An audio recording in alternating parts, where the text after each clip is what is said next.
You can write a check, you can put cash in. Some people even put gambling chips in the offering plate. I'm not kidding. Because it's really giving not only to his church, it's giving to the Lord. So Dr. Lynn, would you scripture on your heart, whatever's in your heart, because you're my mentor. Do whatever you want. The Lord shared with me the word stewardship. You know, Paul the Apostle thought very highly of stewardship of his calling and ministry. Let's pray. Let's believe, God, that our vision will even expand and extend and do more effectively than ever before. Father, in Jesus' name, I thank you for the privilege of being part of this great work right here at ICLV. And the buckets are going to go around the aisles. Go ahead and give as the Lord leads your heart.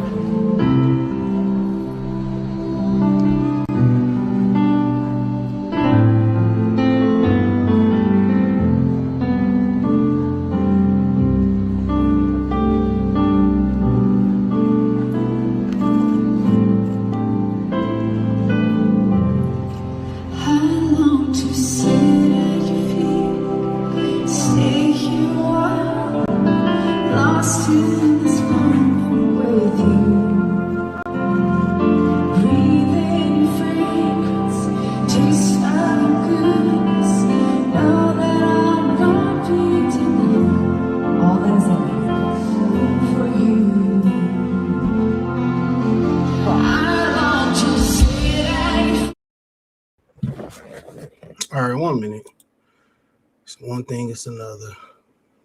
Mac, you understand me? P-Mac and Coleon alias, you understand? From the go to the no. Yes, sir. Chicago to Fresno, sons of my motherfucking macaroni life. Hey, man, can I ask you a question? Yes, sir. Yes, sir. How long you been in the game is that you claim to find? Oh, 78, I had my first home. I was 18. Yeah. I went over, Chicago Ricky took me over down Magic Juan's house for Right. the first time his birthday party. Yeah, and I was turned on ever since. You know what I'm saying? But you know what they say about the game? Yeah. It got to be in you. It can't be on. Can't be on. You know what I'm saying? This is Vinny Mac. I got a live exclusive players. I told you I'm going to bring something fresh. Fresh to death. But I finally got a real true one in the building, man. Chicago finest, I'm talking about. Believe that. Yeah. Pee Wee Mac. You understand what I'm saying? And don't forget to put the Mac on. Yeah, You understand what I'm saying? You might as well say Herman if you don't say Mac. Yeah, believe that, man. You understand? So, Pee Wee, tell me about some of your experiences in this game. Hey man, the up and down of the game, that's what turns me on. Yeah. You understand me? You know, this shit could turn around overnight, man. Yeah. You know what I'm saying? We had some hard times, man. And it take a tough motherfucker to go through these motherfucking bitches. All right, man, we in the building. Thumbs up the video, share the video, subscribe to the channel. Talk about this clip of Max Kellerman. He hating on Bud, or he trying to bait Bud to come out of retirement.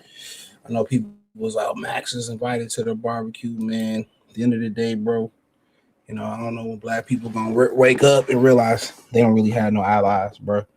But I don't think that's ever gonna happen. But I'm gonna talk about that.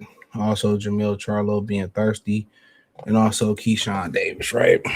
And obviously we get into the Virgil situation or whatever, right? So apparently, you know, people send me the video of Bernie. I addressed this once and I did a short on it. And then he left a comment or whatever. I don't really care. I ain't beef with nobody. If, you know, somebody got a problem and they can hit my line, I don't do this internet beef shit. But I think he got me confused with somebody else, because I ain't say shit. We trying to figure out. I'm talking to Kobe, like, what's this nigga talking about? I don't talk to you. I ain't say I got nothing for you. All I said was I heard the same thing. And I said the same thing before you even came out and said what you said. Now he talking about he got fired, whatever. Shit, charge to the game. Charge to the game. My comment was like, he fired back at Keyshawn, which he went on Mill City. He fired back at Keyshawn. What do you want me to say? I just feel like, honestly, they just trying to build Keyshawn profile back up. They trying to build this next fight up. He got more buzz right now than the main event. He doing a great job keeping his name in the media. That's what we talking about. If we ain't talking about him, it's, you know, Brian Norman Jr. and what's going on with his pops.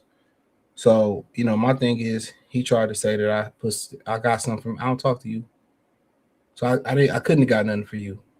What you saying, about the weight, I said this the week of the fight. So I don't really understand. Maybe he confused or something, or he didn't listen. Nobody said nothing bad about Bernie. Nobody said nothing bad about him. All I said was, I heard the same thing he heard. That's it. He said he didn't see Keyshawn drinking. I said this shit fight week. My homeboy, I'm not gonna put no more of his business out there, but my homeboy in Virginia said I can go to the DM and black that shit out and go to the exact date. When I get a chance, I'm gonna edit that shit out. I'm gonna go to the exact date that he said this shit. He was like, fight week with De Los Santos. Damn near word from word, because I remember it. He like, CJ, hey man, I don't know what's going on, but Keyshawn and them was turning up at the bowling alley, in his fight week. He like, last night, Keyshawn turning up at the bowling alley. I'm like, word? He said, yeah, they turning up all fight week down here. Yeah, he said, I don't know. He said, yeah, I don't know what's going on. But he said, yeah, they turning up all fight week. I'm like, damn, for real? I ain't think nothing of it. You know what I'm saying? I ain't think nothing of it. So he told me that shit the week of the fight, before the fight even happened. Then when he missed weight, my boy from Philly hit me up. He like, hey, Top Rank bought in the weight cut special. I think he missed weight by 3 or 4 pounds. He was like, yo, CJ, he was like, Keyshawn was only 2 pounds overweight, or a pound and some change. I think it was like 2. He like, Top Rank brought in a weight cut specialist to help him cut the last couple pounds. He refused to cut him. So I'm like, damn, for real? And then he did what he did fight night. So pretty much all I was saying is that I told y'all that shit. But Bernie saying, I already knew. I've been told y'all that. That's all I was saying. Now him talking about, I said nobody likes to be fired. Don't nobody like to be fucking fired. He was fired. He no longer work with y'all. It's nothing bad about it. It's nothing bad about it. It is what it is. If you don't want to say fired, no longer working together, so be it. But I just think what they doing is he in the media. He's the most visible boxer right now. He's the most visible boxer right now. Out of all fighters going right now, no matter if it's Usyk in talks with Zuffa, Wilder, Chisora, Usyk, Jael Tapa with Zuffa, and all this shit, he's the most visible boxer right now. And it's definitely helping. But for him, it's kind of like he didn't, I don't feel disrespected. I don't feel like he said nothing wrong. Other than in the comment section, he tried to say that I said something that I did say. So I'm like, all right, it is what it is. I'm just like, damn, like what's like in the comment section? I'm reading, I sent to Kobe. I said, am I missing something? I had to go back and listen to that shit. Literally, I had to go back and like, damn, maybe I see this second time I have to do that shit.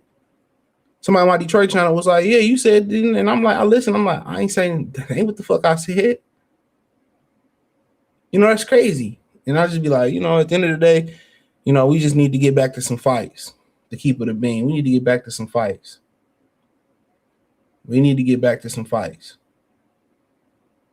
That's it. We need to get back to some fights and all this stuff. So he was 4.3 pounds overweight. They said he was down like to 2 pounds. That he only had to cut like 2. So check this out. Now, when was the Keyshawn fight? No, and to keep it a beam, bro, really, I'm the most credible insider in this shit. And I don't even try to be an insider. I'm going to keep it a beam. I'm the most credible insider in boxing, bro. I don't make shit up. I don't lie about shit. And at this point, in the last year and a half, I ain't even go looking for shit. Niggas bring it to me. And a lot of stuff I give it to other people. Like, I remember Trick hit me up. He like, yeah, Dana White refused to credential, Stephen A. Smith. I think I might have did a video on it. And he told me, I'm like, damn, for real? And I'm just, and he told me again, because he forgot he told me about last week. kind of chopped it up with him for a second. You know, we be busy and shit. And what made me think that flashed in my head, because I guess he seen I did the videos on Stephen A last week, right? And what made me think, I'm like, damn, you know, he did all that defending Dana White, and Dana White revoked his credentials. You know what I'm saying? I'm like, damn, he did all that bullshit and he revoked his credentials. So I'm like, damn, you know, that's wild. And that's why you see, like, and I'm gonna say this. This is why you see an anti-push against Zuffa. See, they weren't anti-pushing against Turkey because I said it, and that's another thing. I said it from the beginning. This ain't no inside information. I said it from the beginning about Turkey. Like when you get old enough, or you get enough experience around people or business, anybody that's going around recklessly throwing money around like that, it come with a price, bro. It come with a price. Like these chicks that be flying out to Dubai, they know it come with a price. You know, they come with a price. These women be acting like they flying out and they ain't gonna have no sex. Remember that happened with DeAndre Ayton? They act like they don't know it come with a price. Same thing with Turkey. What Turkey did, and I said this from the beginning about Turkey. I said he using everybody to see how they work, see their business models, and I think it was really a tryout, how they do business, and he chose Dana White. He said, okay, how they do business, and it made no sense. What he found out when he worked with PBC, Golden Boy, Matchroom, they had no structure. It was just a wild, wild west. And Dana White said every time they do an event, it's a robbery. Get as much money as you can and get out of town. That's what I told y'all. He used them, see how they worked, used them for their boxing license, gave them a couple dollars, and then at the end of the day, he used them and he abused them. That's it. But I want to give a shout out to a brother who dropped a hundo on me earlier. I appreciate it. I'll just say his name is C. Smith. I appreciate it, bro. He dropped it on Venmo. I got the soundboard back. I just gotta fix the mixer. But yeah, I appreciate that, bro. Real talk, man. And appreciate the love. So I you know, that was just common sense. I knew that with Turkey, but so I guess he was fighting. I'm trying to, you know, I don't know the date he was fighting Edwin De Los Santos. I can Google it. So apparently you can let me know what the let me Google what date they was fighting on.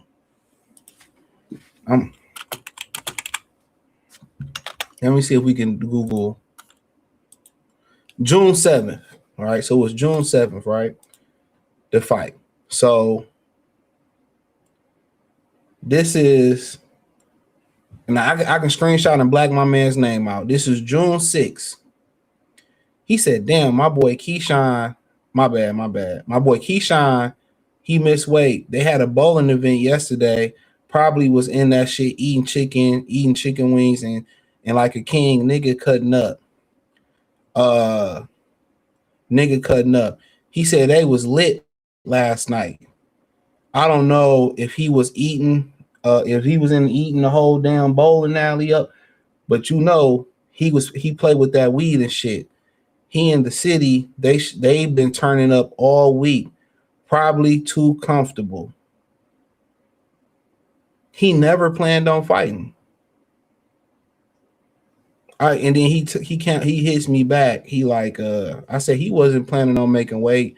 They did Edwin dirty. Edwin said he's not fighting. He said I heard somebody say this is his second fight that he linked with Floyd that he missed weight. I don't know if that's true.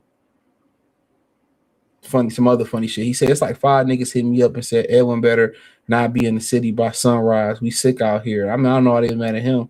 They mad at him. He said they feel like he called off the fight and they was bringing up the Lamar 6 pounds overweight, but Keyshawn missed weight and it's off. I got both of his. I can't say this part, but you know they was mad at him. But Edwin knew what happened behind the scene. But I was just basically saying that, using him as a reference point. I was like, yeah, he heard what I heard. That's all I was saying. I ain't say I got it from a nigga Bernie, nothing like that. Like, bro, I don't go looking for this. A lot of this shit I don't go looking for. But like I said before, man, to me it ain't that deep. To me, in the deep. And then if you want to go a little bit deeper, when I talked about Keyshawn, getting a new trainer, I said it sounded like it could be a Jay Prince move. And maybe I was right, maybe I was wrong. I thought he was gonna be training with what's the brother now? I met him in Vegas. Coach K. I like him. Good dude. I met him in Vegas. Good dude. I thought he would be training. That's usually like Jay Prince the house fighter for Jay Prince. So he training back with his old team. Shout out to him. I don't really care for bro at all. But I think he a hella fire fighter. But with Bernie in the situation that he got going on, I mean, I didn't see Bomac say nothing wrong. That was a response to Garfield, the coke sniffing cat. So yeah, I like the team over there. You know what I'm saying? The best way to do it is bring up the youngins in the gym and come up with them. But well, yeah, I mean, it is what it is. Keyshawn said, well, I shouldn't have said my business out. They was gonna see you have a new corner. You know what I'm saying? They said you had a new corner. They already knew that was gonna happen. So you got an answer for that. And he gave an answer. You know, his answer was his answer. But I think he got mad at people, you know, insinuating it made it look like Keyshawn dropped them. I guess that's what he was mad about. But, you know, who knows, man? It could have been a Jay Prince move, could have been a Keyshawn move. Who knows? At the end of the day, just let you know where we at in boxing right now. We in a sunken place in boxing because, to be quite honest with you, we shouldn't even be talking about this shit. We got Cruz and Muratalev coming up. We got a bunch of fights coming up the next 2 weeks. You know, we got Atama and Jermaine Franklin got canceled. But yeah, I was just that comment he left. I'm looking like, what the fuck is he talking about? Like what are you talking? I was looking at the comment. Like, I had to ask Kobe, like, what the fuck is he talking about? I was just like, I didn't get it. I'm like, I had to listen again. Like, did I say something to bro? I ain't say nothing to him. But I ain't beef with nobody in the boxing space, bro. I'll walk away from doing boxing content before I start beefing with niggas. I really don't even want to do this shit no. I do this because people like it. I really don't want to talk boxing or ain't nothing really to talk about. Really about the Turkey takeover and how he really strong arming these dudes. Johnson, salute. Man, I know you hope Sam Darnold don't get it done. Black Jericho, he said you didn't say nothing. I don't feel like I said nothing wrong today. You know, niggas feel how they feel. Salute, what's going on, Gilberto? Shout out to Lions today. Salute, bro. Salute. How's it been? He said it's crazy how dudes will say your name to beef but not show you love. And yeah, that's a fact. That's the Negro community. That's the Negro community. It's so many people. I think about this shit today. I so many people I helped behind the scenes, bro. And I don't want no credit. You know, niggas had questions. A lot of niggas that blew. I know a couple dudes that got two of the biggest YouTube channels in the black space. You know what I'm saying? And you know, I helped them a little bit. You know, I'm not saying that I was responding. Like, yeah, they ask questions, cool. They don't see me hating on them niggas. Man, so many people I helped and they just start hating and shit, bro. Real talk. That's why I had to really start stopping helping people. Because I like to help people. I like to see people succeed. I ain't even a hating ass nigga like, oh man, if you blow up, man, I'm happy for you, bro. I don't want nothing from you. I'm happy that you made it, bro. Happy. But yeah, that's right. You know, when you right, don't nobody show up. Don't nobody like you right, or you wrong, or you make a mistake, or you say a name wrong, you mispronounce wrong. Everybody in the comment section, niggas DMing you and shit. That's what I said, man. That's why I really don't. So ain't no point of beefing with people in the space no more, bro. It's not even fun. It's not even fun, bro. It ain't even fun going back and forth. This space is literally dead, bro. They ain't fighting. We fighting with the words. They ain't fighting. You know, shit dead. So it's crazy how, you know, and he said Max Kellerman hated on Floyd and now Bud. And I'm not shocked. One honor salute, what's going on? I'm not really shocked about that, bro. But shout out. I mean, I think he's just trying to stir up controversy. Jermell starving. He made some good money, bro. Made 10 on that undisputed. Then he probably at least made 10 versus Canelo. So, and 10 go a long way in Texas. But then when you got wives, you got kids, you know what I'm saying? You know, you heard Sebastian Stelfer on 20 million, not that much. Yeah, because you live like an idiot. You live like a fucking idiot. Like, I don't be understanding, like, niggas, they get 10 mil let's just say they get 10 mil. He said, well, taxes and family ate it up. You know what I'm saying? And then where family at now? You pay your taxes, you know, or whatever. And I don't understand as a ball player. Look, I'm gonna say this, and then we're gonna get to going. It's not your responsibility to take care of your family. It's not your responsibility to buy your mother a house. It's not your responsibility to buy your father a house. It's not your responsibility to take care of your siblings. Let me just throw it out here. That's not your responsibility. That's not your burden. Your burden is to take care of your family. When you get a girl, a wife, children, that's your burden. Your mother is supposed to already have a husband. They're supposed to have a house. If anything, hey, I'm going to pay your house off. I'm going to add on to the house. That's your burden. Your responsibility is not to, like, that burden of paying for that's not for them, bro. I'll just keep it a bean. That's not your burden. I don't understand why people feel like, and then if you didn't have none of this, when nobody called to check up on you. When you're trying to start that t-shirt business or you trying to start that food business, don't nobody want to help invest. Don't nobody want to help work the counter, but you blow up. Now you owe everybody something. Like, no, it ain't your responsibility. I don't know who need to hear that.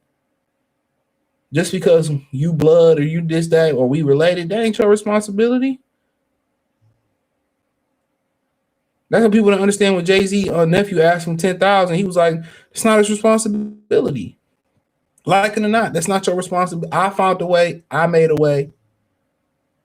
That's why when you talk about the elimination of marriage from the community, you set your children back. You said this is my Sebastian Telfair. I'm just hypothetically don't know a situation. Had to buy his mama a house. For what? Your mother should have a husband in the house. And if anything, you should be doing restoration on the house, paying the house off. It's not your burden. These niggas want to get 2, 3, 4, 5 luxury cars for what? You on the road 82 games a year.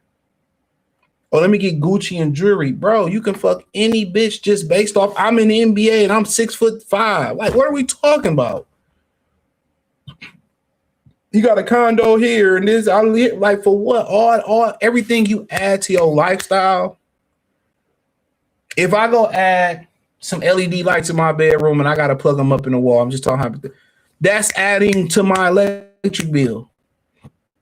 If I go get 3 houses and I ain't using the house for merchandise, or I ain't renting it out, or I'm just sitting there and I got to pay a property management to turn the heat off to make everything good, security, that's money going out. Everything that's going out and it don't pull it in. So even with a property, you can get it in equity, but if it's losing equity, it's costing more than the equity. Like, what you got it for? They just make a lot of dumb decisions, bro. A lot of dumb decisions. Then they get married. Then they still want to go have 3 or 4 side chicks. So you getting extorted. You got to pay her $10,000 every month to shut up. Think about how stupid that is, bro. When you can stay single, you can have a condo or a regular little house. If anything, you want to go have fun with ladies, had a condo to kick it with the ladies. Y'all turn up at the condo and you go back to, like, they don't think, bro. They don't think. And then you have all these people here, like Zion, you got a stepfather there who has no power, who can't stop and tell him how to deal with his women, who can't stop and tell him to take this shit serious and get in shape. Can't nobody tell them nothing. And when the money go away, everybody else go away. That's why I just never really understood athletes. And I say this about, like, women that become single mothers. You see a whole family is single mothers and made mistakes with men, been married, been divorced, did terrible things.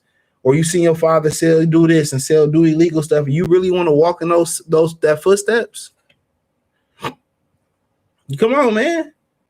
You got casualties of war right in front of you. And so if I walk through this room, I'm gonna get shot in the head. You still gonna walk to the room and get shot in the head?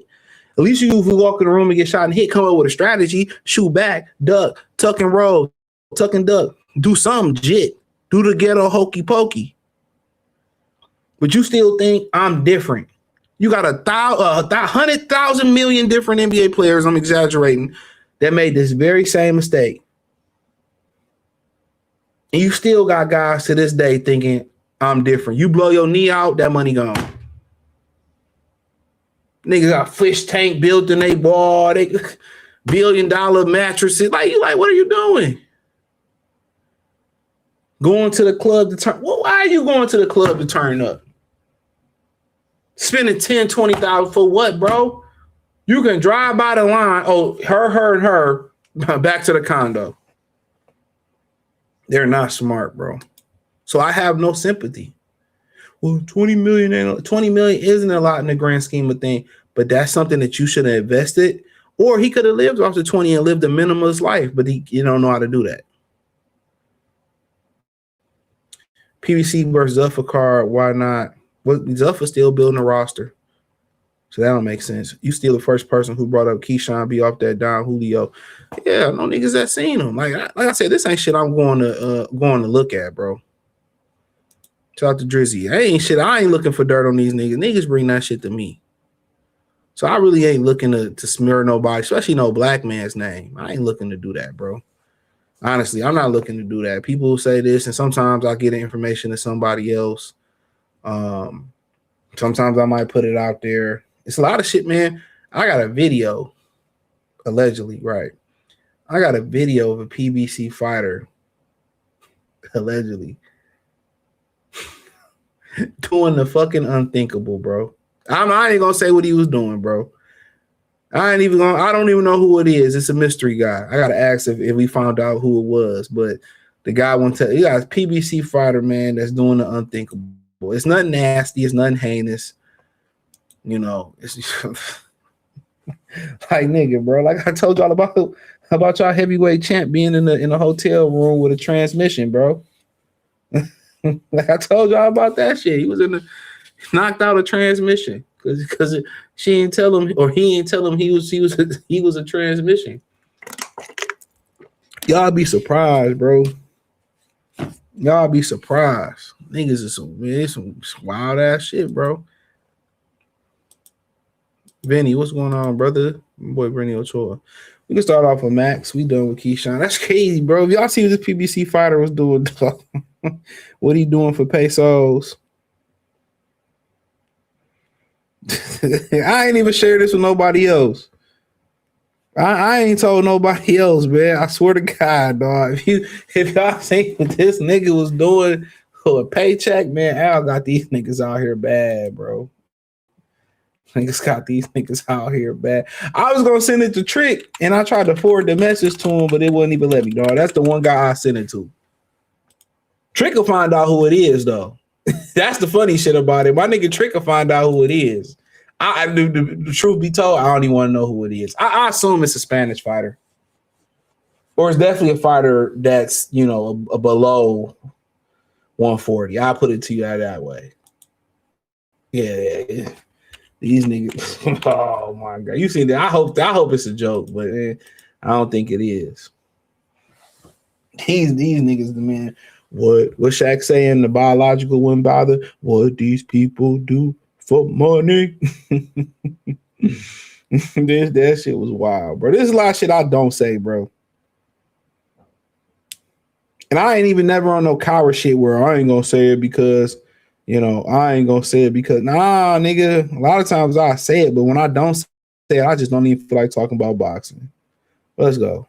I ain't listen to this because it's real. If Canelo looks bad, like really bad, okay, and it doesn't hurt his legacy so much, it helps Crawford out. No, it hurts Crawford's legacy. No, it don't. Wait a minute. No one's a bigger Bud Crawford fan than me. Right? I love Bud Crawford. But how? Because Crawford's most signature win again on the biggest stage, pound for pound, the whole thing was against Canelo. Okay. Now, you might make the argument, well, Crawford beat the fight out of Canelo. However, Canelo was the favorite going into that fight. But he was trending down. And if it looks like he was past his prime when he fought Crawford, because the very next fight he looks terrible, people will point like Mike Cop carpenter. Do that. Haters like carpenter will use it against them. I never do that. I never do that for one good reason. Because I picked Canelo, I don't like to take credit after the fact. I see. Okay. So I would never go with that. Okay, Mike Carpenter. But the other Mike Carpenter, little Mike Carpenters, growing up watching him on TV. Yeah, I don't know why you picked Canelo. But anyway, real quick. The narrative might be every time Crawford faces a big-time opponent, They're never the same. they never the same. This Canelo looks bad. And LaShawn McCoy, he said it. I don't know why you picked Canelo. But anyway, real quick. The narrative might be every time Crawford faces a big-time opponent, They're never the same. they never the same. And like I said, when they dig into the fact, when they dig into black fighters, it's always the negative shit. You feel what I'm saying? When they dig into black fighters, it's always to take away.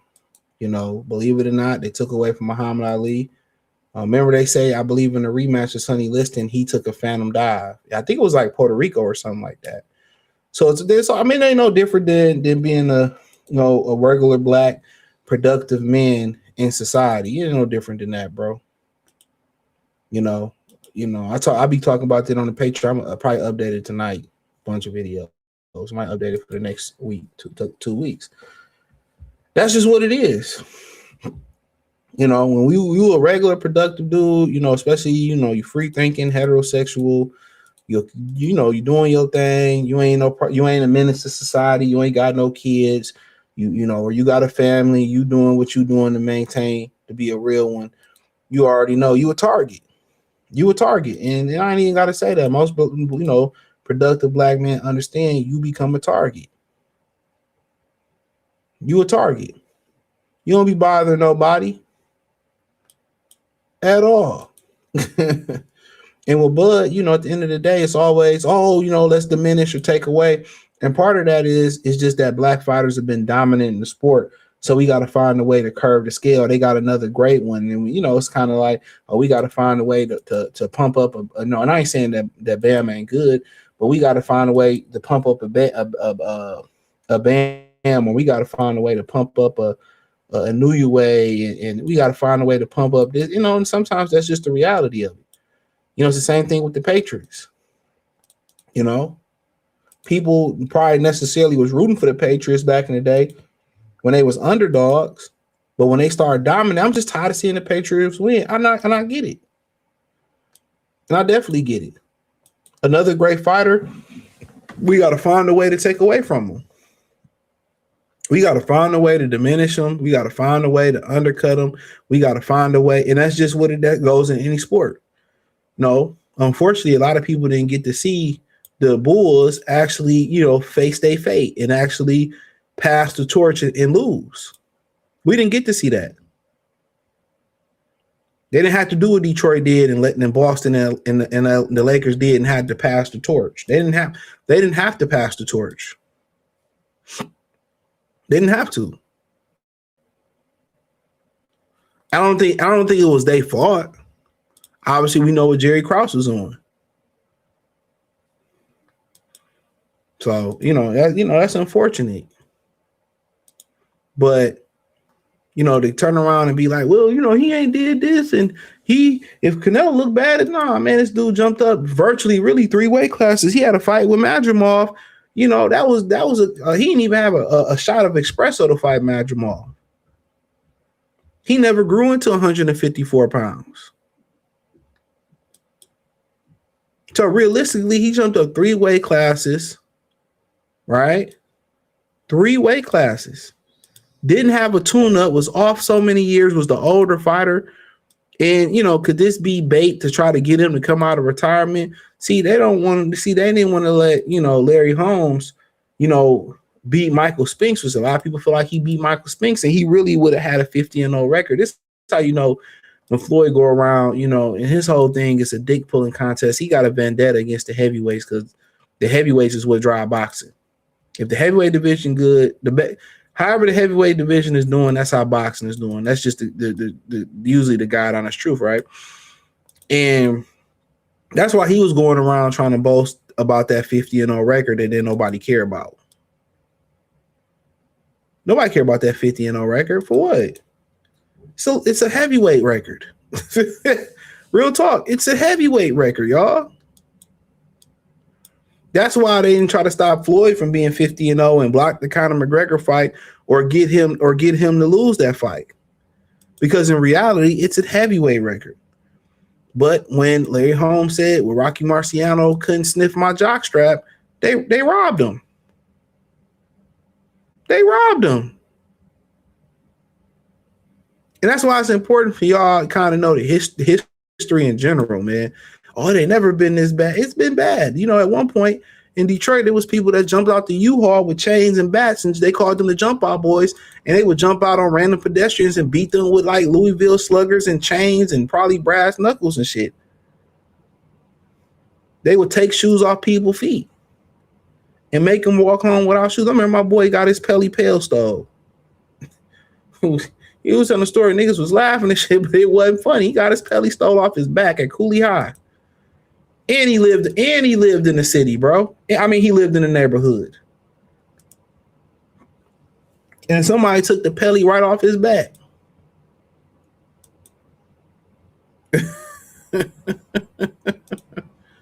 Right off dog back. In your own neighborhood. It wasn't like you was in another neighborhood. No, niggas that you know took the Pelly off his back. Shit was wild. But you know,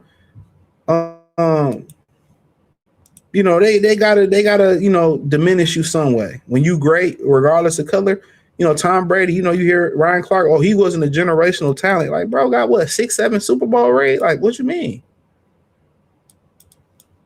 When you win as much as he did, generational.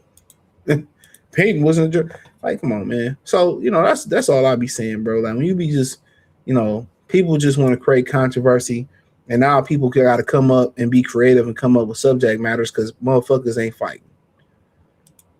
Fuckers ain't fighting. So now, you know, this weekend we get some fights, and hopefully we can get back to talking boxing. But this shit pretty much dead for content creation. It's pretty much dead. It is pretty much dead, bro. Because they not fighting. That's why I be trying to tell. They sitting here protecting fighters. It's best when fighters fight. Imagine if we had the 90s or the 80s content creation. You know, we had the 90s and 80s content, you know, fights, but we was able to have content creation. Man, everybody be rich. When nobody really been, you know, beefing like that. It wouldn't be no long-standing beefs. It'll be fights. These dudes would legit have to fight. And they would fight in that era. But at the end of the day, just trying to bait Bud Crawford to come out of retirement. That's all it is. Oh, he didn't do enough. And if Canelo look bad, that's on Canelo. Y'all ain't say that before the fight. Bud didn't drain him. Bud didn't put him in the catch weight.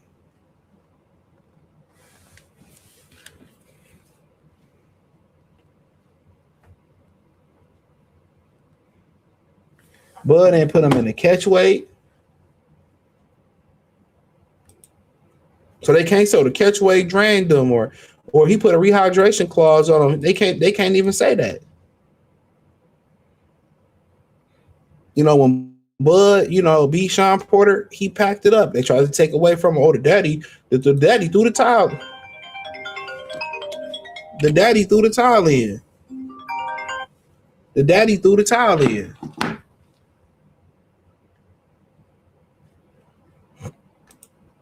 The daddy threw the towel in. They try to diminish that. So when he beat Errol Spence, oh, it was a cry, but he just was the best thing smoking after he wrecked or getting his Ugas. Come on now. Come on. Mike Cobbage, you know, will at the end of the day, if Canelo done, he done. Ain't got nothing to do with me. I spotted him. What? 14 pounds from 54? I spotted him 14 pounds. I spotted the brother 14 pounds. And I didn't even fight. I ain't fought in a year, over a year. They fought what, September? Last Bud Crawford fight was in the beginning of August. I ain't fought in a year. They never talk about the disadvantages that Bud was at in that fight. They never talk about the disadvantages. They never really talk about the plight or when they start kind of really talking about, like, especially black fighters or fighters in general, they don't really talk about the whole story. That's why BoxRec don't give you the whole story. A lot of black fighters, like the Murderers Rose, couldn't fight for a title. It's been an uphill battle the whole time. It's a lot of guys like David Tua who would have a title today if they fought in this era. Ernie Shavers, Ken Norton. You know what I'm saying? They don't talk about them today. Them dudes that have titles. To be honest, Max can shut the fuck up forever. Dude has Crawford in his mouth since Canelo fight. I think he lost money on it. He did. Even I think after the fight, he was sounding a little bit salty. Dana White even lost his bet against Crawford. Yeah, I thought Canelo was gonna win, but Crawford is just him, and that's why I think that should really. I feel like that's why, what Bud did was so incredible. Everything was against Bud. The weight, the judges, the commission, no rehydration clause. Time, he had to be perfect, bro. When Bud got to be perfect, Bud is exceptional. When Bud got to be perfect, bro, like, it's like, damn, you know what I'm saying? He literally had to be perfect. He couldn't be staggered. He couldn't get dropped. He had to be perfect, bro. He couldn't be too passive. He couldn't be too aggressive. Everything he did was perfection. That's the wild thing about it. Everything that he did was hold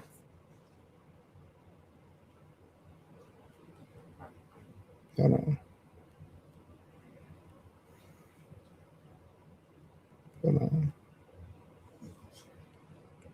But yeah, I mean, shit. My opinion on it. Shout out to good birthday. He said, yeah, hey brother, CJ hit dog will always bark. Yep, they always do. He said, I don't even listen to Max talk boxing anymore. He's a puppet like the rest. Yeah. I think he's trying to create a type of buzz on that show for them. Berto, if you've seen the way Berto was looking at him, it's like, damn, you know what I'm saying? He said, you were the first person. Okay, I read all this. He said, Sam went to USC. I'm rooting for him to beat the Rams. But I'm pulling for the Broncos. Oh, the Broncos ain't winning no fucking Super Bowl. Racist ass Sean Payton don't need no Super Bowl. I ain't gonna say, oh yeah, I'm gonna say racist. I don't care. How much money did he get? Who? He said, you say 1 million positive things and they focus on, it's just there. You could go to the comment section, be 1,000 positive comments, one bad one. How much of it did Heyman take through? Oh, I don't know. Allah can say good fella, look up. I know Salim, I know his father. Salim Ellis, I know his father. Shout out to his father. I ain't spoke to him in a minute, but I know his father. He said he's a great amateur, 15-time U.S. national champion, is going to compete in the summer 2028 in the Olympics. Also, they gonna wait to he's be a great. Yeah, I know his father, bro. Yeah, absolutely. I've seen him fight multiple times, bro. When his father posted links, so his father done a good job, real good dude with the kids. I was asking the Detroit amateurs, and they was like, man, Philly always the real deal. They always clean up. That whole Salim and his father, they team always clean up. The only time they really lose is they have to fight each other. So yeah, his dad's a good dude, bro. And them Philly dudes, some good dudes, bro. He said 7 cars, 2 houses, a bench, and a history of finessing. They all fall. Yeah, they all fall for the same trap. Single mothers be wanting you to say them. Yeah. But then at the end of the day, they just use you as a stepping stone. It ain't no different. You don't get nothing different from a single mother as far as the mentality in a chick without a child. It's the same mentality. Most women who don't love you or fuck with you like that, and it's rare to really, for guys to date who like them. When they don't fuck with you like that, they just gonna use you to get to the next stepping stone. Women are cowardly by trade. Women are they're not built to be brave. When it comes to their children, there's times where they can be brave. But women are built for cowardly. They do cowardly acts. They can do anything for money in society. Oh, she's a woman. They can do whole ass nigga shit. Set a dude up for robbery. They get a second chance. A lot of these women drop their kids off at the fire department, don't want them, and then, have grace. It's always they get grace for their cowardly acts. But, by Trey, they meant to be cowardly. This is why a lot of dudes don't fuck with female leadership in a lot of situations.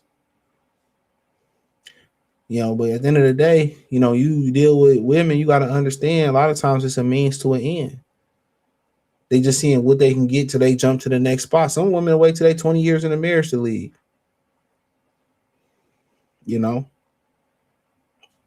But if the laws didn't permit it, I don't think most women would even get married. He said this consumer culture be ridiculous, too much living to impress people. Yeah. Same people criticize you ain't got a pot to piss in. Like Brittany Renner said, athletes are dumb. Yeah, they are. Zion tricked off on some of the most horrendous BBL, but yeah, he just probably got a fetish.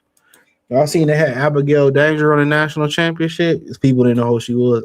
I know exactly who she was. I know exactly who she was. She's definitely one of the GOATs. She's definitely one of the GOATs. And I just look at women like her. If I finish off with Charlo, I look at women like her like, damn. Once y'all really be seeing the chicks that really be like pricing themselves or selling themselves, you be just thinking to yourself, like, you be like, damn, this chick, she bad.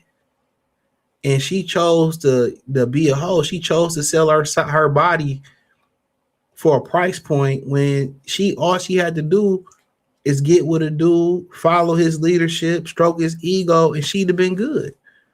They be talking about how obese chicks, it'd be a lot of pretty obese chicks, and it's a waste of a good woman. By her just not having discipline to stay in shape.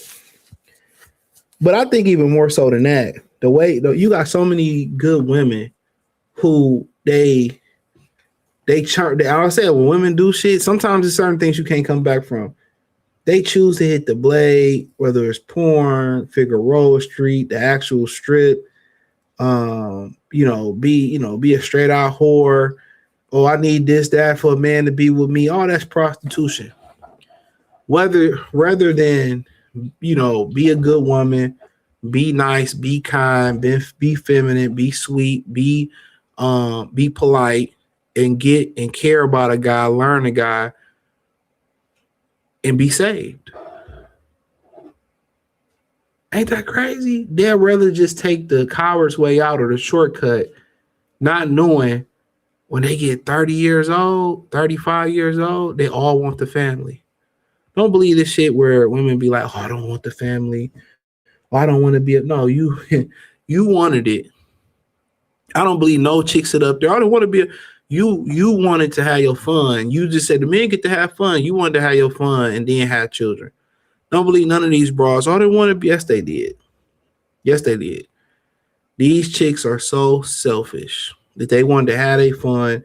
And that's why I say you can't really cuff women, especially when you come to women who got high body counts. You can't cuff them. Can't cuff them. They're crazy. Too many women ain't built. Women ain't. A catcher's glove ain't meant to catch a trillion Randy Johnson fastball and Kurt Schilling's fastballs. After a while, that glove is gonna break.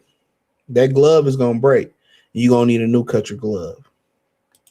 You seen Todd Bridges' wife? She was that was a transmission. Catch my drift. I looked at her. I mean, hey, dudes, some dudes like what they like. I ain't judging you. Like what you like. I just feel like don't lie about it. Don't lie to women and say just tell them straight up. That's what I like. If you like what you like, we in a world where ain't nobody gonna chop your head off. You ain't gotta hide it no more. Is the dude spinning a sign outside?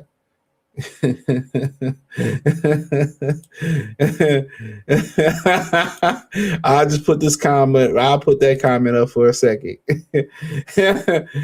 He said Crawford smear campaign never. No, never do. He said they would have gave Benavidez full credit for the same. Oh, of course.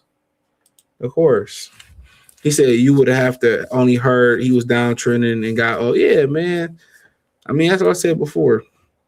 When you black and you going to corporate America and you black, boy, you better know, man. A lot of times you get a position that nobody else wanted, or you get a position that's effed up, and you got to fix it in a short amount of time. And when you fix it, they only give you credit behind the scenes.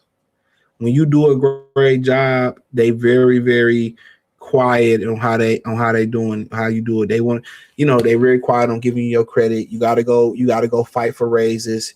You gotta be perfect. You gotta be on time. They watching your time clock. You gotta be perfect.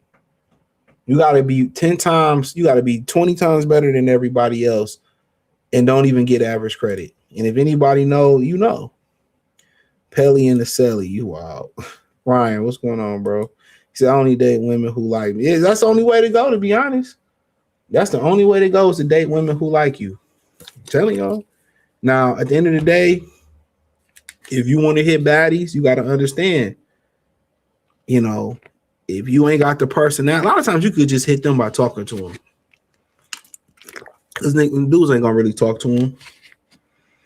You know what I'm saying? Really, dudes ain't in the field like that. But if they are, they probably buying them. But you try to talk to them. You pay. A lot of y'all be paying and y'all stay. If you gonna pay, you can't pay and stay, bro. You got to get the experience and dip. A lot of y'all be trying to upgrade the bitch from a coach ticket to a first class ticket. And she don't like you there for the money. And when she take everything, then you want to cry about it. I just never really understand that. If you tricking and you gonna fall in love, you gonna lose every time, bro. So that's why I be trying to hear people full stories when they be talking about their wife did what they did to them, or she got down on my baby mama was a snake dog. You was paying for her company, bro. You paid to keep her, bro. And when the money wearing out, it was a wrap. Or she found a new dude with more money. That's it. Let's keep it a bean. So if you tricking, at least trick with something that you can't get. Which at least try to get her that you can't get. That's all I say, bro. But me personally, bro, you lead with the ism, you lead with the game. A lot of times you'll be straight.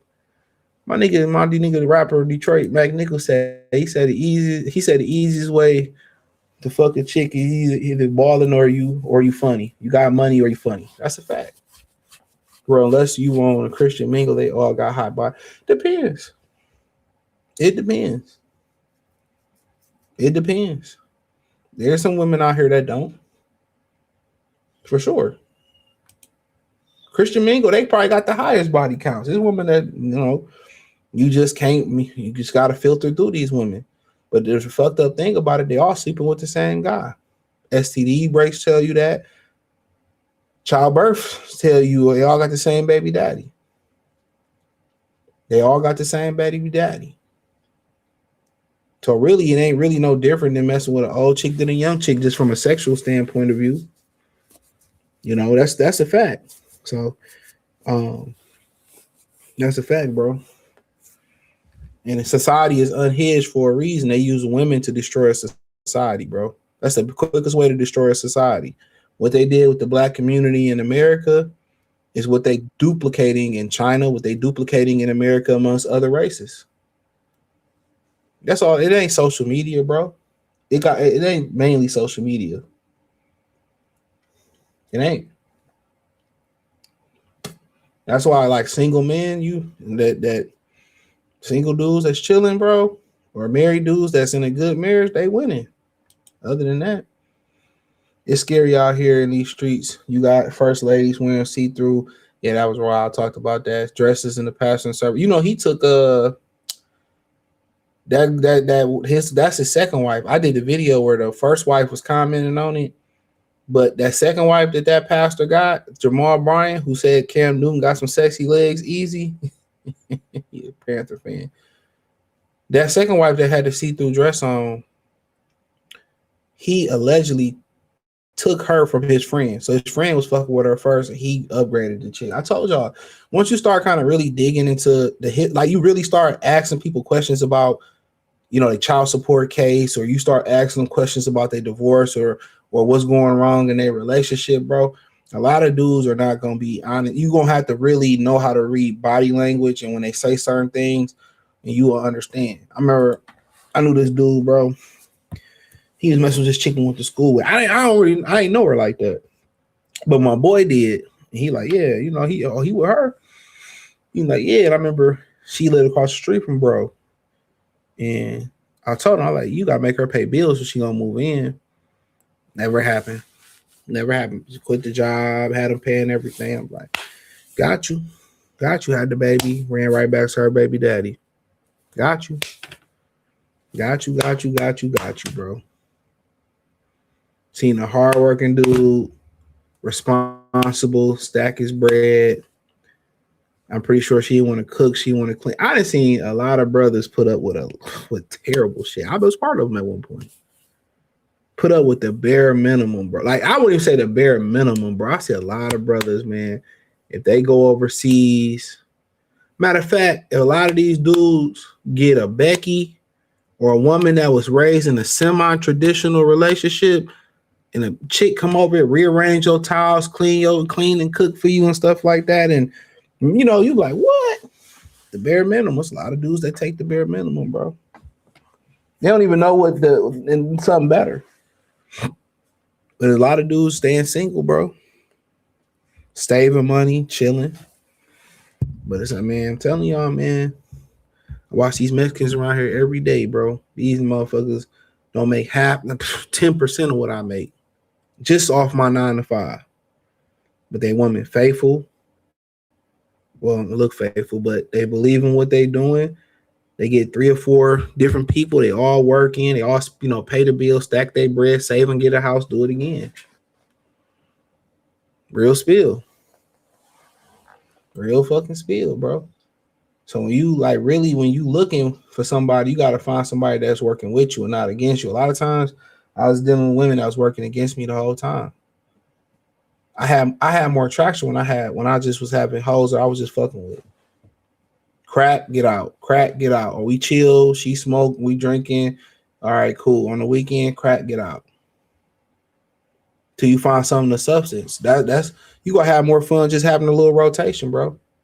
Just that, you know, niggas don't like really want to strap up because you can't really trust.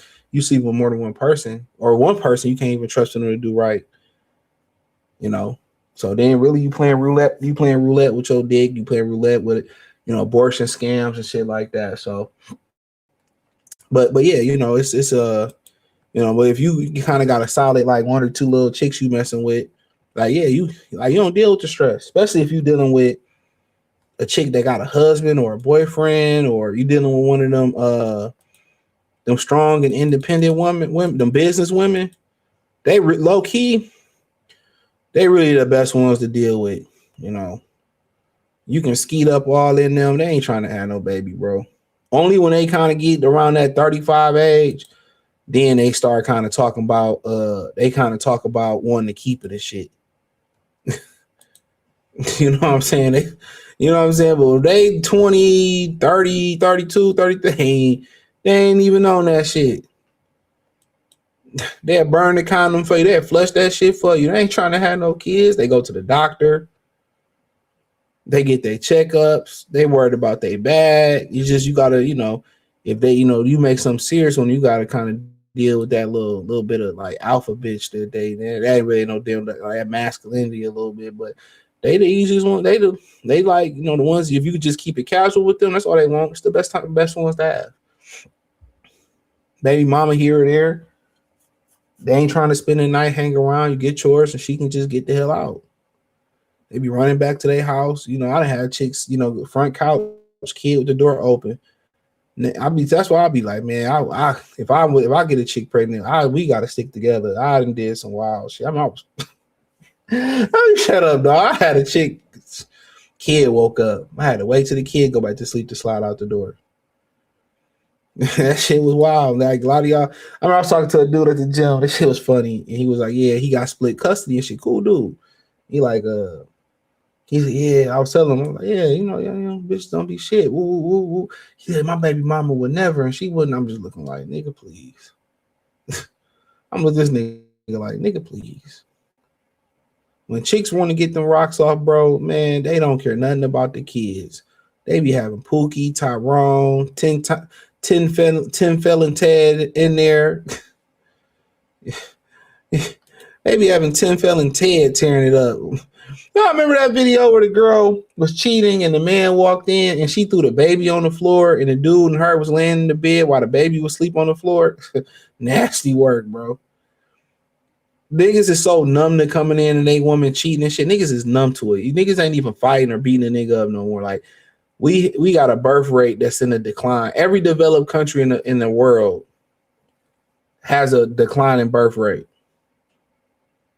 Look that shit up. Only countries that have a birth rate of growth, or at least a birth rate of sustained population, are developing countries.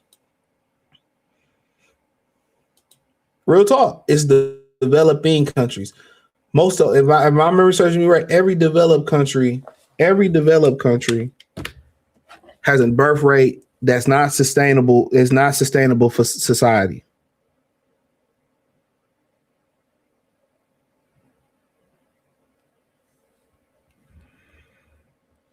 I'm telling you, I started looking up politics and shit. I heard in China they banning beauty filters, Instagram banning beauty filters. All them chicks like got fake faces and stuff on. Shit, it's crazy, man. My thing would tell brothers, always keep up on current events.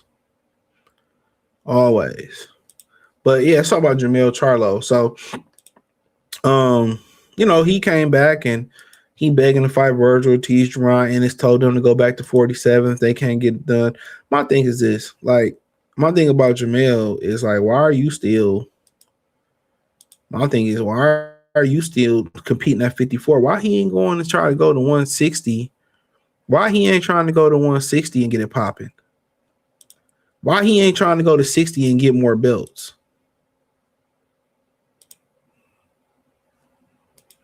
That's my thing. Why he ain't trying to go and get more belts? Trying to, really forge himself as a true Hall of Famer. You know what I'm saying? That's my thing. Why you ain't trying to be another champion or title holder in another weight class? Why are you just trying to stick at 150? It ain't even a division that you build a career at. It's not the original division, 60, 47, lightweight. You know what I'm saying? So, my thing is this, Rick Merrigan said they sent him 2 offers. He turned it down. From people I know behind the scenes, they say he won at least $5 million.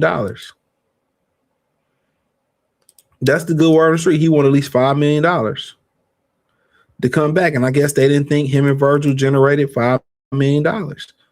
And I just let you know, all that pump faking that they did, all that, protecting these fighters, they don't even have branding. They don't even have, brands. Charlo can't sell out nowhere. Charlo can't sell out nowhere.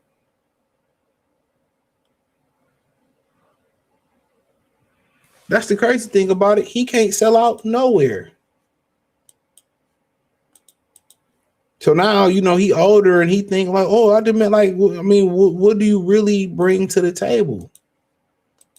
You fought for an undisputed title. And they was allowing people to walk into your fight for the frisky, respectfully.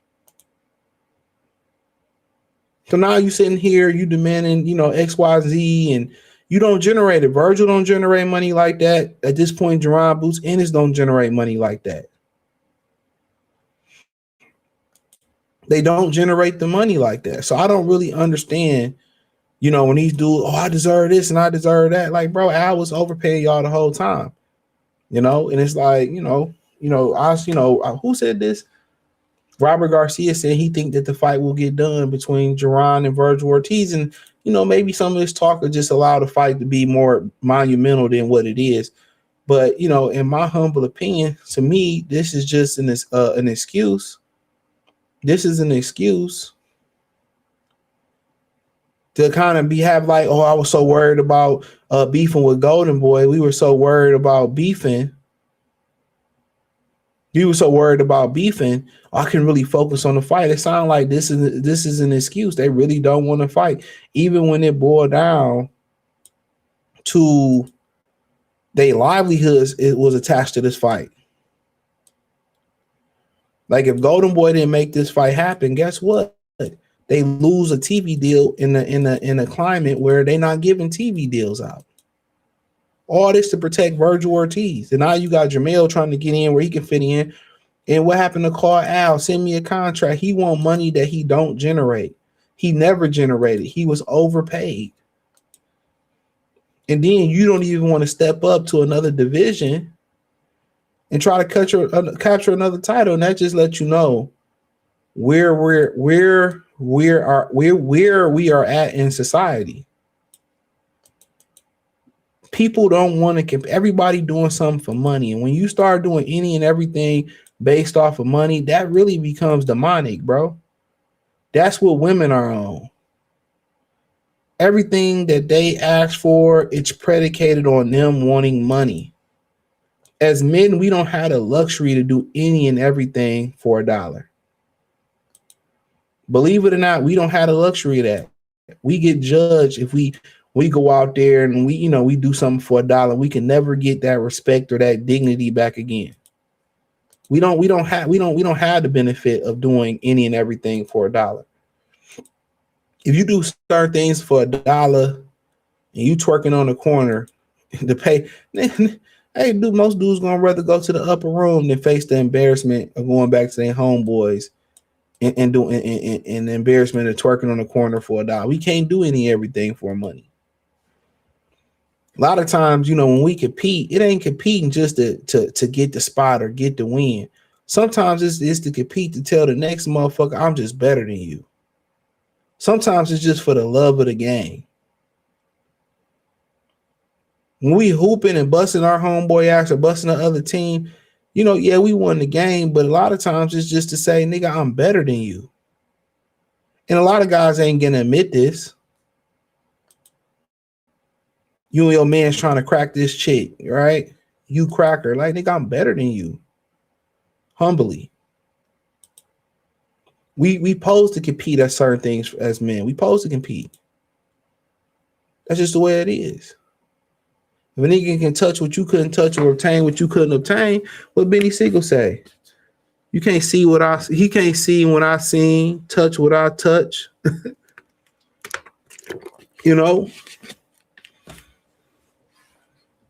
So if you that's like, remember on the wood when he got Alicia number, like, damn, they like, you got one number, Alicia number? Oh, that's worth 20 of them chicken skeezers or 16 of them skeezers in there. Sometimes it's just for the love of the game, bro. Sometimes it's just for the love of it. Sometimes it's for the sport. It's just for the sport of this shit. And right now, that mechanism is no longer in boxing, and everybody is predicated on $1 moving. When you're just looking at the money that's in front of you, sometimes you don't see the money that's behind it.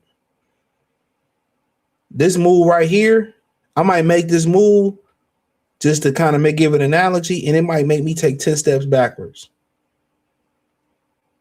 But then I might go 30 steps forward. Sometimes you got to take 5 steps back to take 10 steps forward.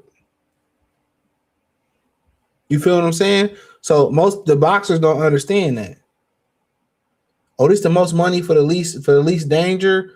And when you start taking the easy way out, you pay a tax. Like all these people taking these GL1Ps or Ozempic and all this stuff. And like I said, if it seems too easy, it come with a price. It come with a price. And when all these people start dropping, and these same people, oh, you got the jab, and I can't believe you got the jab, and do this, do that, and the third, but they eating shit using air fryers that's on list for causing people to go to the upper room. Eating at McDonald's where bacteria don't even eat the food at McDonald's. Bacteria won't eat it. Smoking cigarettes. Like, bro, you doing shit worse than the jab. Drinking every weekend. And for you to take those GL1Ps or Ozempic, you was an insane ass. The only way you should take that if you can't lose weight at all. Anything that eats into your muscle, anytime you start losing muscle significantly, and you ain't trying to lose muscle, you're going to die. When you lack muscle, you are at a higher risk for Alzheimer's, bro. Look it up. It's not condition, cardio. When you lose lean muscle mass, you at high risk for Alzheimer's, dementia, all types of sickness. That's why I say it's important for when men get significantly over 40, they start lifting heavy. That muscle is what keep you in the game. Lean, strong muscle keep you in the game. But But yeah, with Jermell Charlo, bro, like he just trying to sell himself out to the highest bidder. And then we didn't forget the performance that he had. He literally laid down for Canelo, and I feel like he didn't move up in weight the right way. But it's the biggest fight of your career. It could have changed your life. You could have been Turkey New Cash Cow. You could have had a rematch with Canelo, made 50 or 100 M's. But like I said before, they only look at the money on their table. They don't look at the money behind it. They don't look at their dignity. They don't look at their likeness. That's no money. None of these dudes gonna make money off their likeness. None of these dudes gonna be able to come back and be in the Mike Tyson Legends League. A lot of these dudes ain't gonna be able to do what Tyron Whitley and Nate Robinson did. Got knocked out by Jake Paul. Got a couple dollars. A lot of these dudes not gonna be able to do that because they never gave us classics. They never gave us classics. You know what I'm saying? They never gave you classics, bro. They gave you singles, doubles. You might have got a triple. You ain't get an in the park home run. You ain't get a home run. You ain't get a grand slam. You know what I'm saying? They ain't give you the Hagler Hearns. They ain't give you the Tex Cobb and Larry Holmes or the Mugabe and Marvin Hagler. They ain't give you Bo and Holyfield. They ain't give you none of that. Barkley and Tommy Hearns. You ain't get none of that. You ain't get a lot of times you ain't get James Toney and Evander Holyfield. So how do you expect to come in and demand something? These niggas gonna be the money that they made. They're gonna shortchange. They're gonna shortchange themselves, bro. Because had they did it the right way, bro, these dudes would still be eating, bro. They'd be able to be in commercials, have their own pod. We really care if these niggas start a podcast. What can they tell you? Why we didn't fight? That's the only reason they can tell you. And I can tell you that right now. I want to fight. Look at Keith Thurman. Instead of fighting Earl and Terrence Crawford and rematching Sean Porter and getting banked, nah, he got to go sacrifice for pennies on a dollar versus Fondora. Now Jermell Charlo, instead of moving up in weight, it's plenty of space and opportunity at 160. Sherez is gone. His brother is gone. You know what I'm saying? I think he's scared to fight Erislandy Lara, truth be told. Like when you don't want to compete at the highest level, bro, and it's all about a dollar, you shouldn't even be in sports. That's what you see in sports right now. You don't see the will to be great. You don't see competitiveness in the sport. It's only a handful of true competitors like Anthony Edwards, Cade Cunningham, Shea Gillislee, Wemby, Jalen Bronson.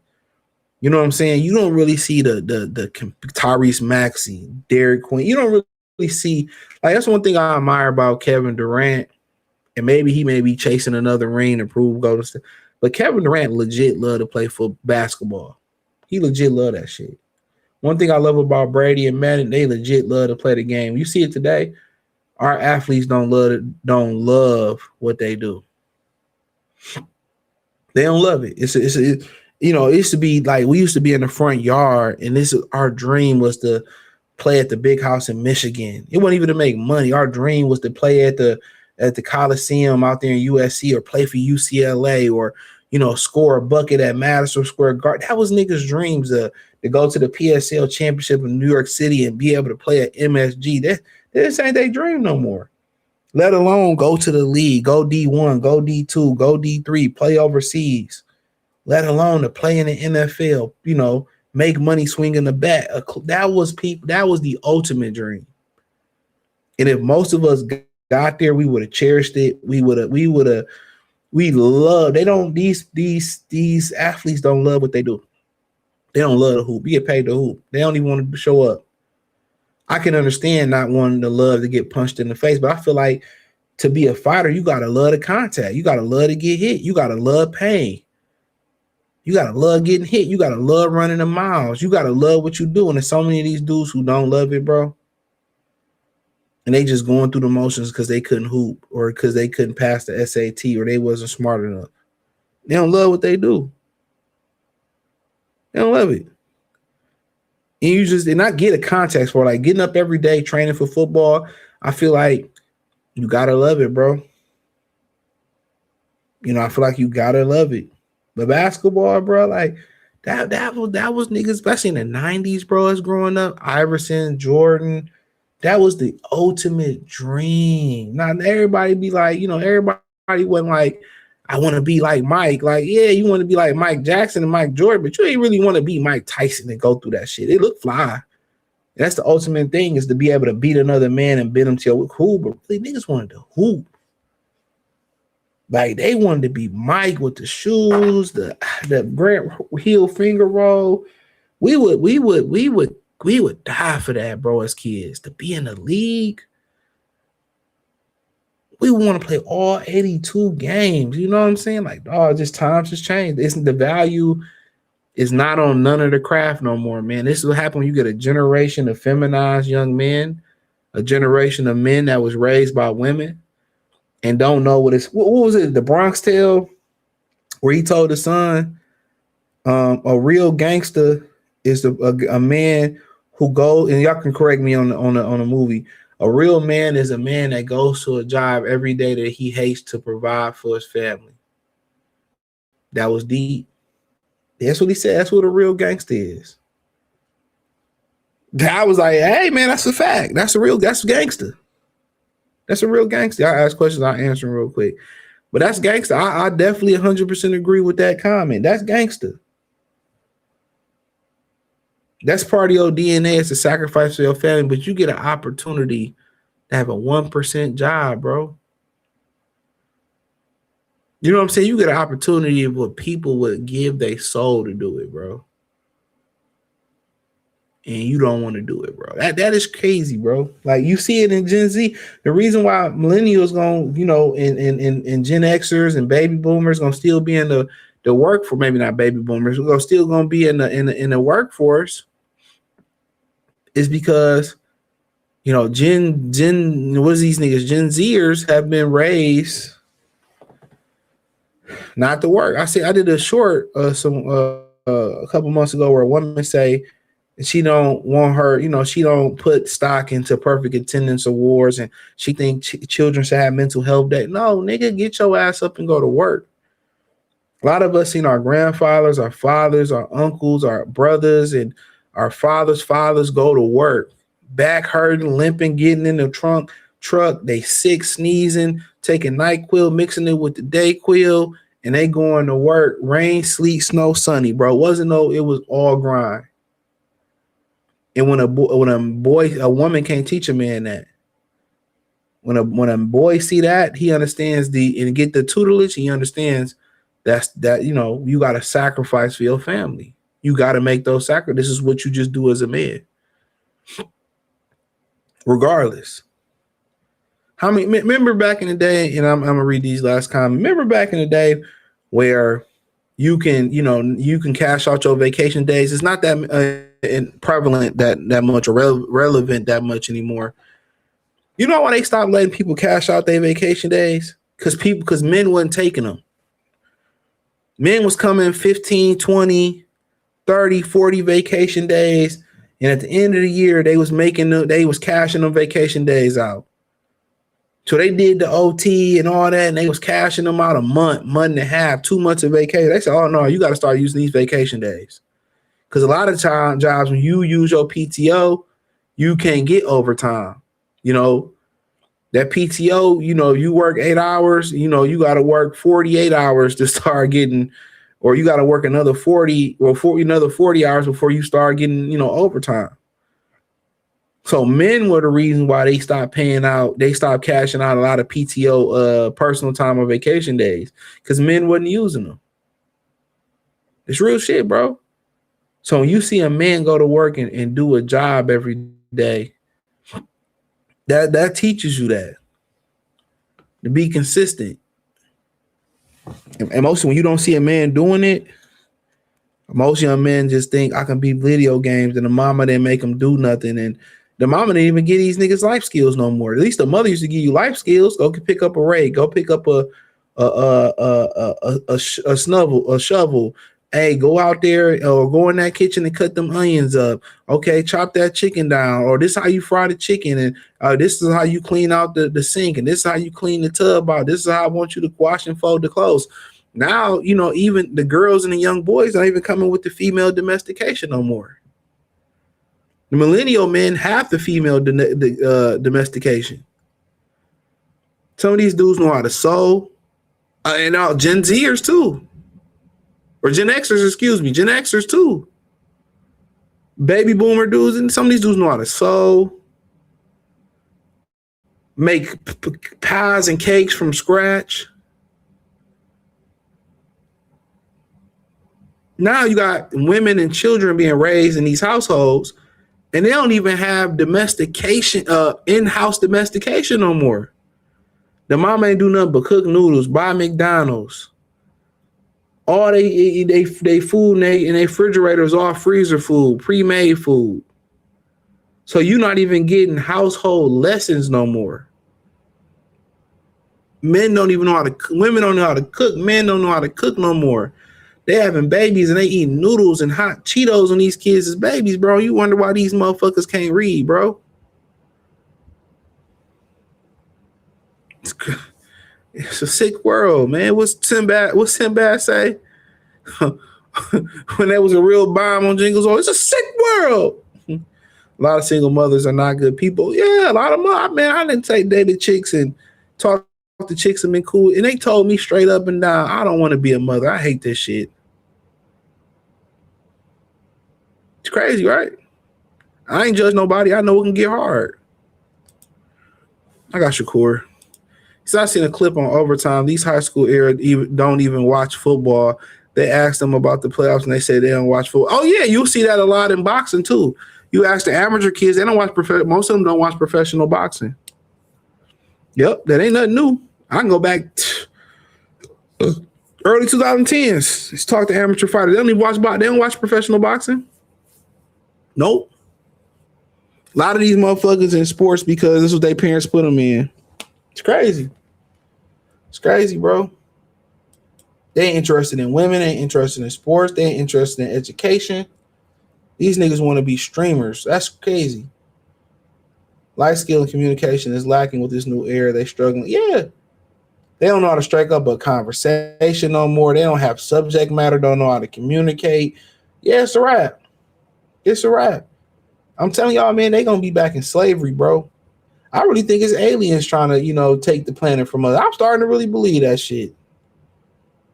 I'm starting to believe it's aliens trying to take this shit over. I'm starting to believe that they want to just inhabit the planet because we headed for self-destruction. We headed for self-destruction, bro. But boy, if you a millennial, you should be fucking all the hoes. I ain't gonna cap with you. All right, bro. Millennial, man. Y'all gonna be able to have 3 or 4 wives, man. I'm telling y'all, man. Y'all gonna have 3 or 4 wives, man. 3 or 4. 3 or 4 wives, bro. These women are perfectly fine sharing dick. I'm telling you that right now.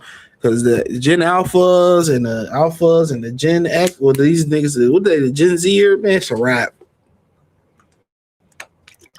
It's a wrap.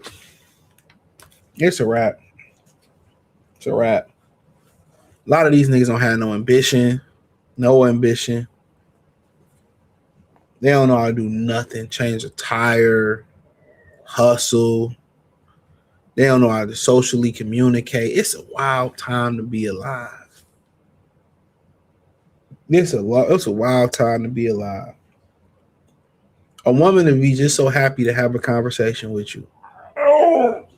It's a wild time to be fucking alive, bro.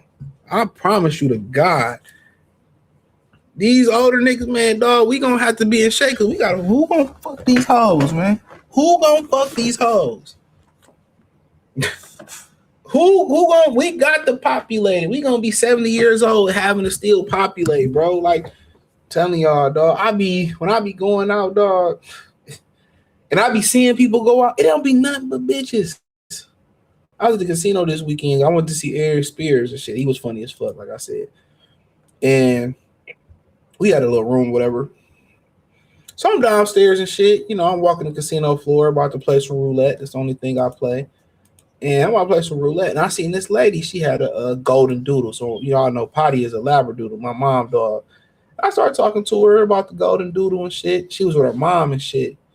And her mom was looking like, I hope he get the number. I hope she can talk. I was just actually having a nice conversation. She was happy to have a normal conversation, bro, because people don't have normal conversations. It wasn't that I knew a lot about the dog because, My mama got one of them. He got Labrador Golden Doodle.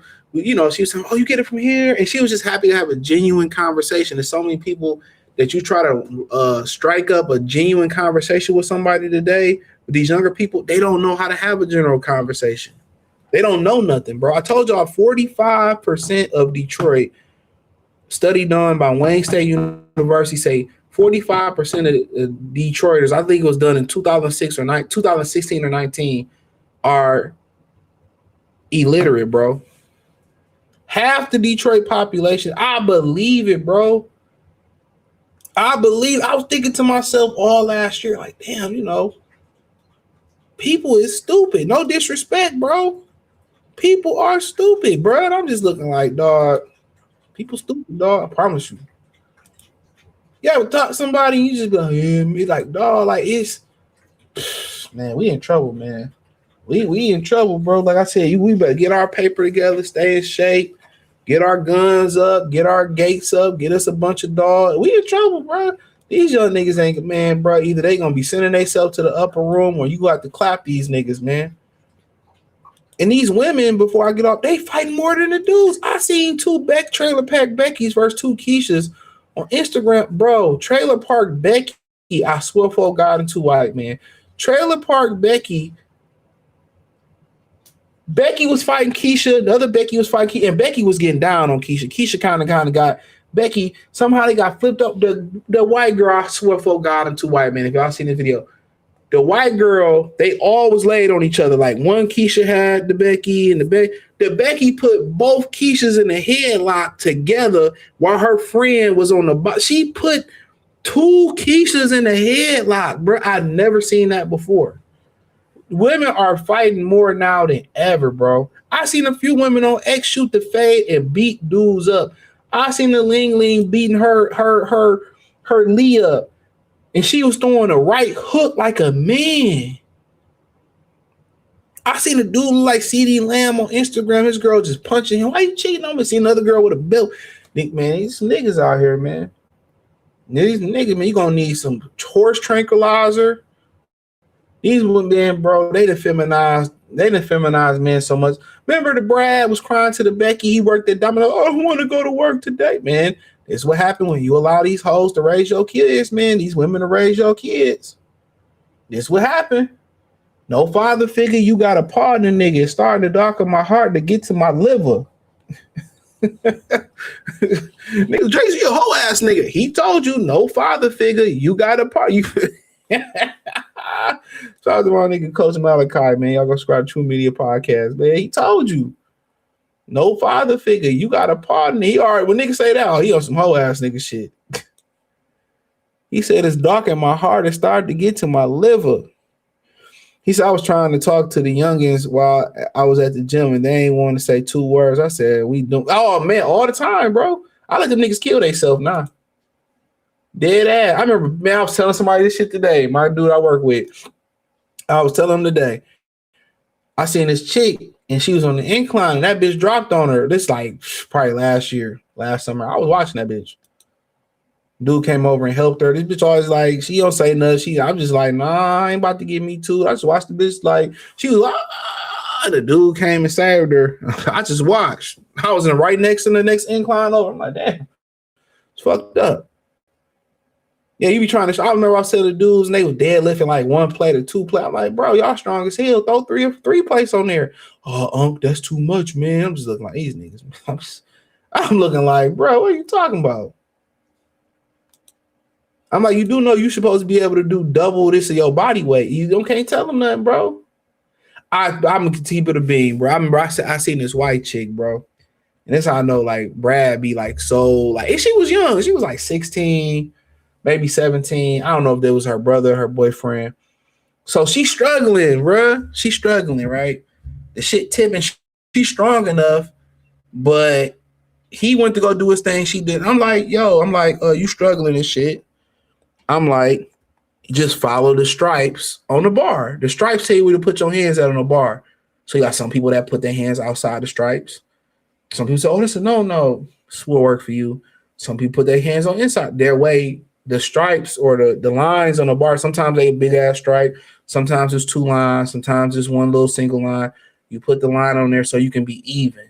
So you don't have to worry about the shit tipping over. You know, I was helping her. He ran over there like, hold on, man. Like I ain't doing nothing to you. Like, bro, I think I'm double her age, bro. I just don't want her to kill herself. She, you know what I'm saying?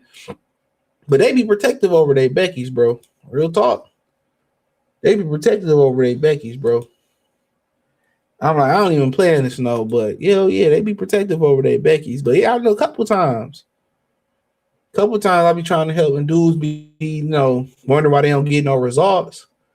Like, you ain't moving no weight to gain muscle. You got to move weight. Common sense. You doing something that you doing like that. Like, what you gonna do? You know, even people, and I'll leave y'all with this, even people that claim the Stairmaster. Oh, I do the Stairmaster. Thing about it, doing the Stairmaster is cool.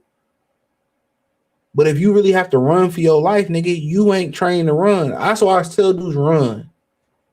At least run once a week, you know, or, you know, once a week, run. Like doing slow cardio and all that. Oh, you get to zone 3, you burn more calories. Nigga, run. Once a week, at least run. Start building your shit up. You can run a mile and a half, 2. Run. You ain't gonna be no conditioning like opening up your lungs and running. You can walk for an hour and do all that. You're going to lose weight. Well, if you run, you're going to lose weight and build endurance. And you're going to be drilling holes through the mattress. Hell yeah, run. And don't just like jog at one speed. Gradually move it up, move it down. You know, you're going to burn weight anyway. Oh, you know, do the Stairmaster, man. Burn your legs. If you work your legs the way you're supposed to work them in the gym, well, no fucking Stairmaster, my nigga. Like, if you're a girl, yeah, because you want to build glutes. You're a man. Like, if you squatting and doing lunging or whatever you choose to do your leg workout, you don't need your Stairmaster, bro. My thing is, you can do a nice little walk, a run, elliptical, and I guess you could throw the Stairmaster in, depending on how many times you work out a week. But a good run, 1 or 2 times a week, if your body can handle it, that's perfect. That's perfect. It's going to open your lungs up. Your conditioning going to be, of course, nobody want to do it. That's why you should do it. You're going to burn more calories and build endurance. Most people don't build endurance. They lose all that weight and they start running. You got to build that endurance up, especially if you like fucking. Like I said before, ain't nothing supplement running, bro. To be able to, you know, shit, nigga, run. Open them lungs up, bro. Even if you run in intervals, ain't nothing like running, bro. You don't feel the accomplishments. No other conditioning make you feel like running, bro. When you done running, it's nothing that make you feel better than running, bro. Nothing. He said these women claim they hate men, but talk about 21st. Every post. Decenter men, but the whole comment is about men, bro. All the time. And if y'all know what these women talked about in they group chats, man, all they talk about is dick, who swallow cum, who like it from the back. Man, remember we was going to school, bro, and they had thug love books. These bitches were wearing sex books, thug love books, all types of shit. They judge, man, and this real word to word is bond, bro. Shout out to my New York niggas. What up, my nigga Henry at, bro? Word is bond, bro, in this. Women judge other women based on their ability to retain a man. If you ain't learned nothing tonight, that's a fact. So when your auntie or your sister, your mama go to the cookout, family cookout, and they don't have a man for the 10th year in a row, they be clowning them while they making baking that potato salad. They be clowning them, man, bro. You had to really see it. When I was a little nigga, I had to sit in the house, bro. Dog, these women would gossip, but she ain't got no husband. She ain't got no man. You need to lose some weight, and maybe you get a man. And every year, these women would dread coming to the family function without a man. Every year, they would dread coming without a man. Women judge other women based on their ability to be married and retain a man. Don't believe none of that internet. That shit is still the same. And they'll teach these young girls, especially in the black community, how to do everything not to get a man. Oh, be independent. You don't need no man. You know what I'm saying? And then when you show up to Thanksgiving or Christmas or to the 4th of July picnic and you ain't got no man, they be clowning the fuck out of these women, bro. I I've seen it my whole life. Having interventions with women talking about you should wear makeup. Why you don't wear no makeup? Oh, don't wear your natural hair around him. Like all this bad advice. Black women get bad advice on top of bad advice. And then clown these hoes for taking the bad advice. They show them 101 ways how not to get a nigga. And then when they show up their whole life without a man, they clown them, bro. So that's why I know when they talking about the reason they whole topic is about men on the everything is a man. Bro, before the internet, I sat in the kitchen, I sat in the house, and everything was a girl, you getting too fat. That's why you ain't got no man. I heard it the whole fucking time, bro. My whole life I seen it. And when they bring a new man around, ooh, girl, you finally got a man. I'm telling you, their whole existence is judged by women judge other women by their ability to get and retain a man, bro. It's a fact. That's why everything that y'all hearing now is what you hear when they told the boys to go on the grill, the man go on the grill, and the girl stay in the kitchen and make the sides. This is everything you hearing on the internet is what they told these girls, bro. I remember I was working at Chrysler for a minute, like way back in the day. Bro, I used to be a fire marshal there back in the day. And I remember this lady, she hired her daughter to work there. And I was in the office and shit. I think we was about to get off. So I was up there, I'd probably be up there, whatever. And you can tell this lady was like, she was older. I forget her name. She was cool. And I'm just chilling. And she was showing, and she got her granddaughter a job. I think it was her granddaughter a job. And she was showing her granddaughter how to walk and how to get a man at the plant. I promise you. She was giving her lessons right in front of me, bro. This shit like 6 and this was when I first got, that was on a graveyard shift. It was like 6 in the morning. I bullshit you not. She's showing her how to walk. Like, this is how you walk, and this is how you carry yourself. This is how you walk. This is how you carry yourself. This is how you get a man. I'm literally sitting right there, and she's telling her that. And I'm not gonna lie. The old lady, she had it down pat. And, that's how I started looking at how women walk and carry themselves. She had it down pat. I'm like, damn near, I'll take Gramps to the back and hit it from the buzzsack. You feel what I'm saying? Gramps was working that shit. She was working it. She was showing her how to get a nigga. I'm telling you, I promise you, word is bond, dog. I promise you, bro. I promise you, I witnessed it, bro. He said, you see that Keisha knocked that? Yeah, I seen that with that. Yeah, these women, bro, all they do is they fight more than niggas. That's why niggas don't. It ain't no men at the club to fight. Men don't go to the club to fight, bro. I was at Motor City Casino all this weekend. And after the comedy show, it's all old people. They got their minks, their furs on. It's couples. You go to comedy shows, it's usually couples. I guarantee it's couples. But the second night, Saturday, you know what I'm saying? Like, it's still old people. There ain't no young people out, bro. Only the young people that work in the casino, bro. It's all old people there or people middle at like late 20s, early 30s and up, bro. Nobody going out no more, bro. These people ain't going out no more. That shit, it's a wrap. It's a wrap on going out. It's a wrap. These men really believe. That's another thing. These men really believe what women say, bro. Yeah, you gotta have it, man, bro. Like, man, I feel like when I broke, I had more hoes when I was broke. But my fault when I had more time. Like, these women don't be requiring nothing, bro. And I'll leave y'all with this, real talk. When they say you gotta make this 6 figures, that's to be their husband and their provider. To have sex with them, you don't have to have nothing. They would have sex with you at their crib, in the car, on top of the fucking mail room, wherever. When they say the dollar amount you have to have, that means to be their husband, their provider.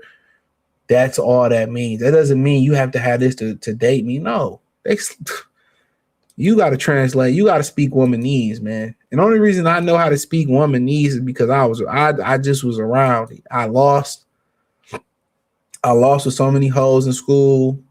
I had my victories here and there. I had to learn that shit, bro.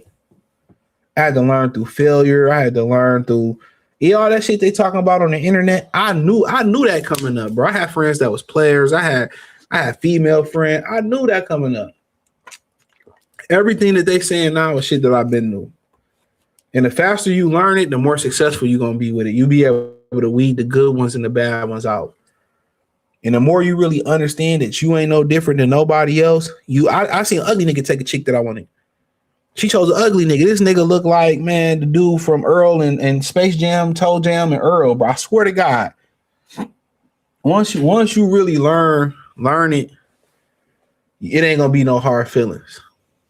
And when you find the benefit of somebody who like you or dating women that like you, you'll be at peace, bro. Everything's become so much more easier, bro. When you also understand the power of being with a woman, it's easier to get another woman, you'll be good too.